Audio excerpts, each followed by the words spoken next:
Ang respiratory diseases usa sa nagunang hinungdan sa kamatayon dinhi sa Pilipinas. Busa siguraduha nga himsog kanunay ang imong baga aron makalikay sa mga sakit sama sa lung cancer, COPD, tuberculosis ug uban pang sakit sa baga. Uban sa saktong diet, exercise ug pahuway, pag-inom og Vitalungs capsule.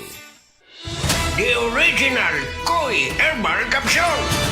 Ako di ay si Malu Tundag, taga Barangay Lorega. So ang tig-inuman yun aning koy kay ang akong mama o ang akong bana. Kay para magud nila mas lagsik sila sa pang-adlaw-adlaw nga pambuhaton. Especially akong mama senior na rin akong bana kay trabaho siya taga-adlaw. Mas nindot ilang pamati kung makainom sila og koy. Then at the same time, ang ilahang dugo, maintain ra siya. Dili siya yung ma-high blood niya. Di pud siya maka-feel nga mura kay diabetic sila. Kuha na gid ang iyahang kanang pamati sa koy, mas lagsik yun siya. So di man sila maintenance pero supplement gid siya para sa maayong panglawas. Wala sila nanumugko ba? Sa may mga pamati na nila.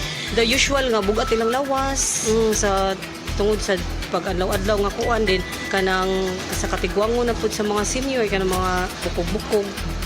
Mas nindot gud kung makainom sila og koy na product. Daghang salamat sa The Original Koi Herbal Capsule. The original Koi Herbal Capsule. Halina't umasenso sa Balitang Land Bank. Hatid sa inyo ng Land Bank. Your future powered by Land Bank.